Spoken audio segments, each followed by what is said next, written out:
অৰ্থাৎ এইবাৰ যিটো 2025 নিৰ্বাচন হ'ব, এই নিৰ্বাচনত বিজনেছ জিলা হিচাপে 3টা সমষ্টিটো BPF দখল কৰিব। এইটো একদম 100% হৈ গ'ল। মুঠতে চিয়'ৰ 3টা সমষ্টিও BPF জিকিব। এইবাৰ 2025 যিটো নিৰ্বাচন হ'ব BTC নিৰ্বাচন আৰু চৰকাৰটো BPF কৰিব, এইটো 100%।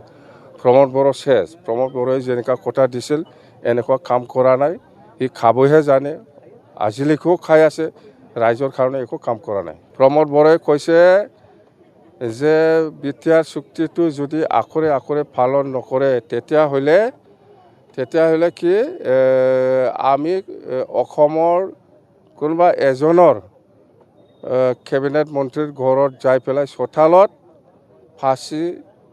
ছুইচাইড কৰিম বুলি কৈছে। তেতিয়াহ'লে সেইটোকে কৈছোঁ মই, যিহেতু প্ৰমোদ বড়ো চৰকাৰৰ দিনটো 2025 এপ্ৰিল মাহৰ 8 তাৰিখত 5 বছৰ কমপ্লিট হয়, তেতিয়াহ'লে যিহেতু আখৰে আখৰে পালন হোৱা নাই বিটিআৰ চুক্তিটো, সেইকাৰণে তাৰ মৰিব লগা ছুইচাইড কৰিব লগা ডেটটো হ'ল 9 তাৰিখ এপ্ৰিল। ইমান ডাঙৰ মানুহ মৰাৰ পিছত আপুনি যদি শ্বহীদ দিৱস নামানে এইটো কিবা হ'ব? দে